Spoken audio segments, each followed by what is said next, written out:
Hi everybody, and welcome to this session on e-mobility. My name is Lena, and I work at TUMI at GIZ, and I have the honor today to talk to you about opportunities, challenges, and global trends of e-mobility, which are going to be important when we want to electrify our cities sustainably.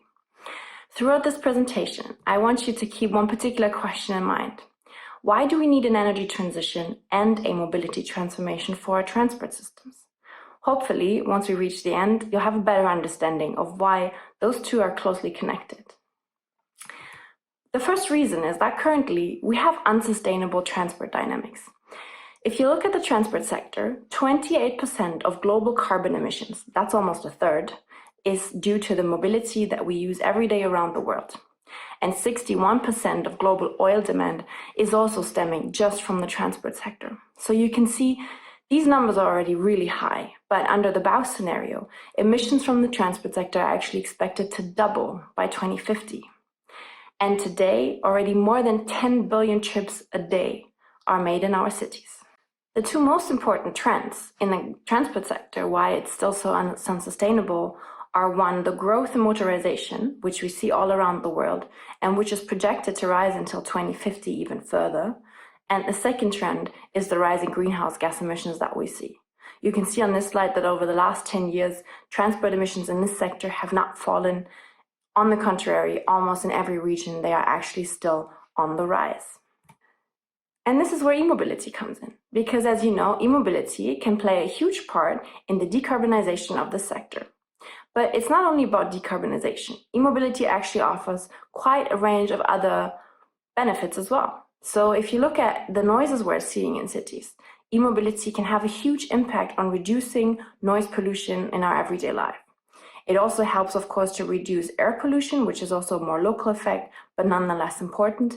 And it can actually help to accelerate clean and renewable energy development around the globe. If you look at the energy efficiency of different modes of transport, however, you can see that e-mobility is not just e-mobility, but its efficiency also depends on how it's used in urban mobility systems. So if you look in the range in passenger kilometers per 1 liter of fuel, as you can see here on this graph, you'll see that, of course, for cycling and walking, the efficiency is infinite because you don't actually need fuel to do these two modes. But once you come to motorized vehicles, so such as buses, here we have bi-articulated buses and articulated buses, as well as passenger cars and scooters, you can see that the efficiency rapidly goes down. So even though e-mobility can help decarbonize the sector, it also plays a role where and how we implement it. And that is to say, not alone that technology alone is no solution, but also that there are further aspects about e-mobility and the way that in which it is implemented in our cities that really plays a crucial role. I'm sure many of you have already seen this famous image from Münster's planning office, and it illustrates how much space different modes of transport actually need. So in each picture, you have 60 people, and in the first one, you see how much space you need if all of them are in cars, and that is 1 person or 1.5 person, which is the average in cars in our cities now. If they are in a bus, which is the second image, or if they're actually cycling. And you can see that the difference is huge. So e-mobility shouldn't just mean, we're going for electrifying cars, because it's not going to solve all the transport challenges we have in cities. Probably many of you have been stuck in urban traffic and urban congestion, and you know how tiresome it can be. And if you only think about the economic consequences of that time wasted in traffic, it's pretty huge. So that's why at GIZ, we always focus on the avoid, shift, improve approach, especially also when it comes to e-mobility. So the avoid, shift, improve approach is critical because it has an order of things of how you can organize sustainable transport, and it tells you where e-mobility comes in to make the system more efficient. So the first step would be that we start to plan or replan our cities so that actually no travel activity is needed, or let's say very little. That means that cities have more mixed areas, so that within your own quarter, within your own district, you have all the amenities, all the necessities that you need in daily life, and you don't actually have to go all across city to, go to the hospital or go to your workplace. if you do have to travel, then it's important to shift people's behavior. So that means getting them onto active transport, because as we've seen, it's the most efficient mobility mode we have. And if the distances are too great, then encouraging people to use public motorized transport, because as we've seen also in the slide before, that transport mode as well is quite efficient, at least if we compare it to individual motorized transport. And once we've sort of exhausted avoid and shift approaches, that's when we can think about e-mobility. So that means if we have public transport systems, how can we electrify them? How can we offer additional modes of transport, such as scooters or car sharing, that can complement these efficient modes, and not just focusing on getting everybody in their privately owned e-car, because that's only going to get us so far. So keep this avoid, shift, improve in mind when you think about e-mobility, and really try to focus on where can e-mobility basically support your mobility approach for a city, but not simply replace the entire fleet that's there. And this is where we like to always highlight the triangle of decarbonizing transport. So our colleagues at Agora Verkehrswende have made this connection quite striking, and I think it really speaks to your imagination that if you want to have a transport transformation, what you need is first a mobility transformation, meaning people have to change the way that they think about transport. They should resort more to walking or cycling or public transport options in cities. And at the same time, you need that energy transition in transport to make those trips that remain motorized more efficient and greener. If we look at the level of electric vehicles in the market today, we can see that it's actually more of a drop in the ocean. So it's estimated that we currently have 7 million electric vehicles globally. By the end of 2020, that's expected to reach 10 million. And that the vehicles that we still see on the road with internal combustion engines actually amount up to 1.7 billion. So the difference here is quite stark. But what's evenly striking to notice is that the growth of electric vehicles has been exponential. So it actually took 20 years for there to be 1 million e-vehicles, but then it's only taken 3 years for the next 1 million to be on the road. And as you can see here, when we're talking about electric vehicles, we're not just talking about cars, but we're of course also talking about electric vans and trucks, buses, 2- and 3-wheelers. Again, we've seen in the beginning that motorization in China was among the highest, and we can see here as well that growth of electric vehicles in China is the highest globally, which is of course because China is investing hugely and supporting the implementation of electric vehicles in their cities, be it public transport or also privately owned transport. And this trend of exponential growth of electric vehicles is expected to continue. So you can see here what I've just shown you is only until, I think it was 2020 that I showed you, and now you can see until 2040, all around the world, e-vehicles are expected to grow drastically. And how do we explain this growth? So if we look at public policy levers, there's a few approaches that do help electric vehicles to penetrate the market and to encourage people to pick up e-mobility modes or even to have them more closely in public fleets. So for one, that's incentives such as long-term strategies and objectives. I think probably a lot of you have heard about the cities who have actually put deadlines on how long vehicles with internal combustion engines are still allowed to enter them, or you know that organizations like the EU have actually put targets in terms of the number or the share of electric vehicles that manufacturers have to produce. So that's a clear market signal, and it helps manufacturers as well as consumers to understand that there is a political will, and it will be politically supported to have more electric vehicles on our roads. You can do the same when you apply, for example, regulation for CO2 emissions or fuel consumption standards. And of course, the harmonization and having equal norms and standards in cities or between different manufacturers helps greatly, because it makes it easier for consumers to really use this new technology out there. At the same time, You can, of course, also put economic incentives. Here in Germany, for example, purchase subsidies had been put in place again now during the COVID pandemic when the government was trying to stimulate the economy. You can also, of course, put in tax exemptions for electric vehicles, which then both lower the price of the vehicles in the end. And in public procurement, of course, you have a really strong lever to bring more e-vehicles on the road. So if you put quotas on the electrification of public fleets, of course, you'll incentivize municipal companies to buy more electric vehicles. And that then creates a really big demand, and scaling on that level in multiple cities, of course, triggers economies of scale and makes it easier for manufacturers to also produce more because the demand that they face is just higher. What cities can also do is create zero low emission zones, which is basically a starter pack for the deadlines that they've set to internal combustion vehicles being completely banned from their cities. And of course, they can, deal out privileges in terms of parking or in terms of access to certain areas. And they can certainly invest in infrastructure, which then makes it more reassuring for people that wherever they go, they will be able to recharge their vehicle. Another explanation to this growth is just the economic development of the sector. So like I said, the more demand there is for e-vehicles, the more or the cheaper it becomes for manufacturers to produce. And that, of course, relates to the economies of scale.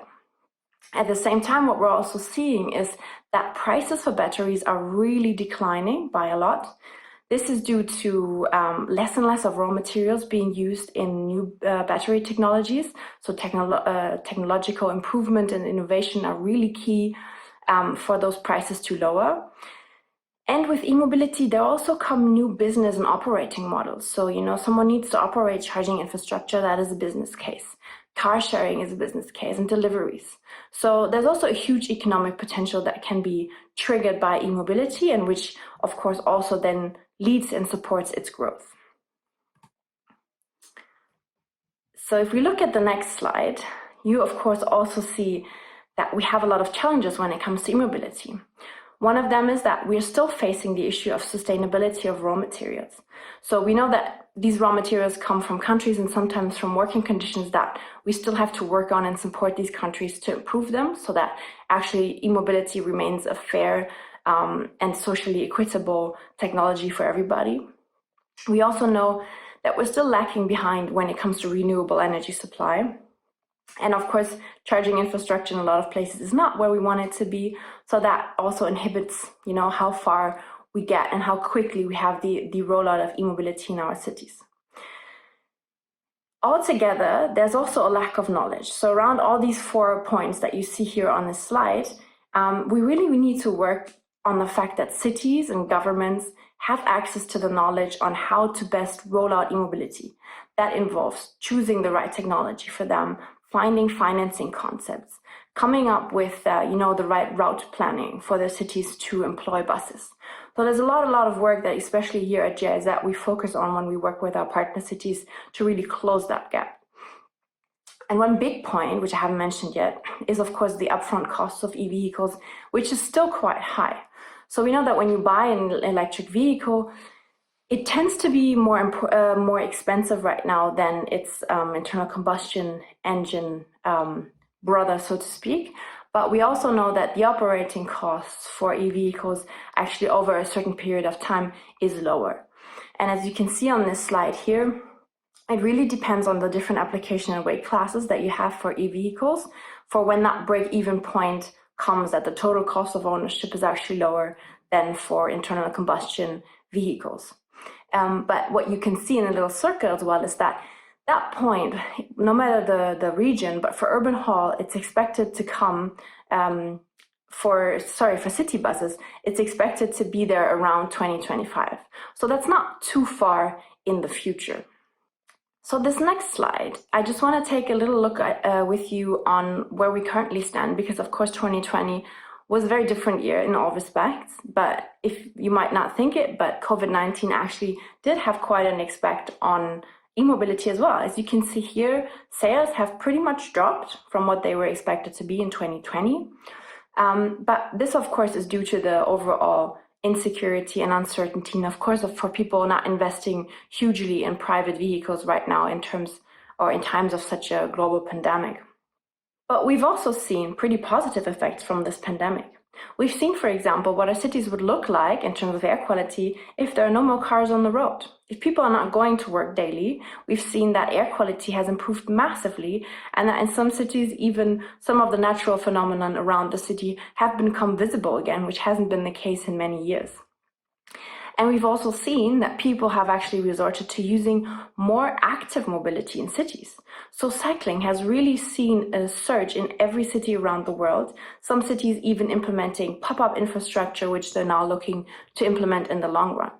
And that, of course, is a possibility for us to jump on and see how with additional offers like e-bikes or e-cargo bikes, we can encourage citizens even more to really make use of more efficient modes of transport rather than using a private car.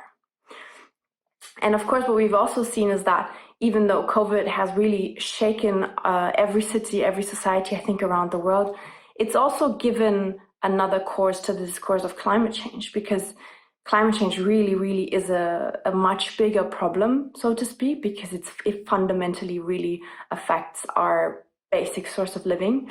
And so in some cases, we've also seen that the urge for now building back after COVID to be a green building back or a green recovery could also lend a hand to investing in sustainable infrastructure for e-mobility, for example. So while there's been a drop in this year, there's also hope for an improvement or more attention to sustainable e-mobility. And that's basically where we come to the end of the session. There's 5 key messages that I hope you took from this little talk that I just had with you. One is that electric mobility is crucial for sustainable mobility, but it has to be implemented in a holistic approach. That means transforming the transport system, but also making sure that renewable energy and the energy transition are also coming along. The second key message is that electric mobility is more than privately owned cars. So 2- and 3-wheelers, as we see a lot of places, such as in Asian countries, urban light-duty vehicles for logistics, but also shared fleets, be it public or commercial, are really important when we're talking about electrifying our city, because those modes of transport, as we've seen in the beginning, are actually much more efficient than just the private car that many of, hopefully not you, own. The higher the share of renewable energies, that's the third key lesson, is in the electricity mix, the bigger the benefits from electric mobility. That's for sure. If we only have 100% renewable energies for our vehicles, then the emissions really go down to almost zero, leaving out, though, the emissions that we have while producing the vehicles. But this doesn't mean that we should wait for the electricity mix to be 100% renewable, because both of these transitions go hand in hand. So an increase in the electricity demand from the mobility sector can actually, encourage more production of renewable energy and really kickstart that transformation as well. Fourth lesson is implementing e-mobility requires building new partnerships and alliances. I haven't talked about that much so far, but once you think about it, it's pretty straightforward. Because we're now bringing a whole new technology into this sector, there's different actors than before that we need to consider. So these can be electricity suppliers who, until now, were not really connected to the transport sector. These are the real estate sector, because building houses now should go hand in hand with, providing charging infrastructure. But these are also charging station operators that navigate and work within our municipalities and cities. So this is really another important point that we need to keep in mind when implementing e-mobility. And then fifth, besides the decarbonization of the mobility sector that comes from e-mobility, there's huge co-benefits beyond that we all prosper from. So that's reduction of noise pollution, that's enhanced economic opportunities, improved air quality, but also, and that for a lot of the countries that are partners of GIZ is a very big issue, is the reduction of energy dependencies, because you need to import less oil if your mobility sector predominantly relies on electricity. And with that, I'd like to let you go for today. I hope this was an interesting first input on the topic of e-mobility.